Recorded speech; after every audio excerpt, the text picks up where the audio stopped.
Hi, everyone. I'm Betsy Parrish from Hamline University in St. Paul, Minnesota, where I work with pre-service and in-service English language educators. Thank you, Janet and Patsy, for organizing this session and for inviting me to share my experience of working with Haida. There's so much that I've learned from Haida, but here I'm going to just highlight the ways in which she really pushed all of us to expand our thinking and the field. So I met Haida over lunch in Minneapolis around 2004 when she was in town for the What Works project. Mutual friends Janet Isserlis and Diane Pecoraro made an introduction for me by email. I was really nervous about meeting the Haida Wrigley, but the moment I sat down, I felt her warmth and her curiosity. She asked, what got me excited about working in adult education and what projects was I working on? So from the very start, Haida always sought to learn about others and then enthusiastically mentor, coach, and showcase their work.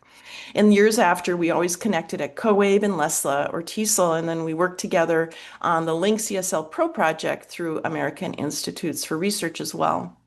I had been presenting a lot on what I called rigor from the get-go, starting in the early 2000s. And I, along with many others, we were thinking about how do we provide rich, challenging content at all levels of instruction. But Haida challenged me to realize that I had a blind spot. How was I addressing the needs of LESLA learners? How was I providing that same rich content while supporting learners with emergent literacy skills and always building on their assets and the funds of knowledge they bring to the classroom?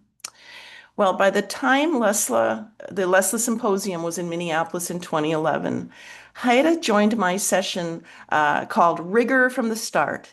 And I remember feeling uplifted and proud to be presenting that work in Haida's presence. And then in Nijmegen in the Netherlands, I did a session along the lines of embedding work-ready skills with LESLA learners. And Haida's dear husband, Jim, attended while Haida had her own session to present at the same time. Actually, the best memory of that conference was driving back and forth with Haida, Jim, and my husband, Sina, from the hotel to the university each day, because it was always in those casual conversations that I learned the most from Haida. Haida always asked questions. She always pushed you to hear the voices of the unheard. I learned not to be afraid to challenge others' thinking because that's how we advance the field.